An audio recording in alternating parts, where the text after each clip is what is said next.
চলমান বিতর্কের নাম রিপন মিয়া। কেউ তার হয়ে সাফাই গাইছেন, কেউ করছেন তীব্র সমালোচনা। এবার তাতে বাড়তি মাত্রা যোগ করলেন ছোট পর্দার অভিনেত্রী রুকাইয়া জাহান চমক। আমি উঠলাম, উজ্জ্বল ভাই তুমিও উঠো, আজকে তোমার কাম হিয়া। গ্রামের সাধারণ কাঠমিস্ত্রি থেকে সামাজিক মাধ্যমে ভাইরাল হওয়া রিপনের জীবন, আচরণ, কথাবার্তা সবকিছুই বেশ চর্চিত।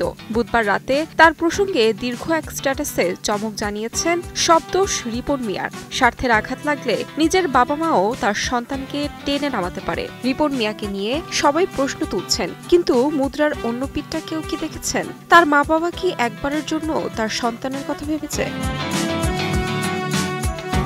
মিডিয়ার চাকচিক্যময় জীবনে ঠিক উল্টো চিত্র বাস্তবে। সে প্রসঙ্গে অভিনেত্রীর ভাষ্য, মোবাইলের পর্দায় যতটা দেখা যায় বাস্তব জীবনে ততটা রঙিন নয়। রিপন মিয়াকে দেখে অনেকে ধনী ভেবেছেন, অথচ বাস্তবে সে একজন সংগ্রামী মানুষ। নিজের বাবা যদি সন্তানের ছোট্ট উন্নতিতে খুশি হতে না পারেন, তাহলে সমাজের অন্যদের কাছ থেকে অনুভূতির আশা করব কিভাবে?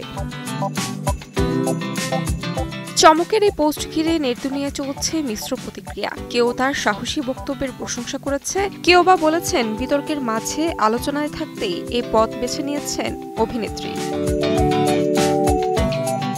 এদিকে বিতর্কের মাঝেই নিজের অবস্থান স্পষ্ট করেছেন রিপন মিয়া। ভুল স্বীকার করে দর্শকদের কাছে ক্ষমা চেয়েছেন তিনি। মানুষ মাত্রই তো ভুল করে, আমিও যদি কোনো ভুল করে থাকি ক্ষমা করে দিবেন।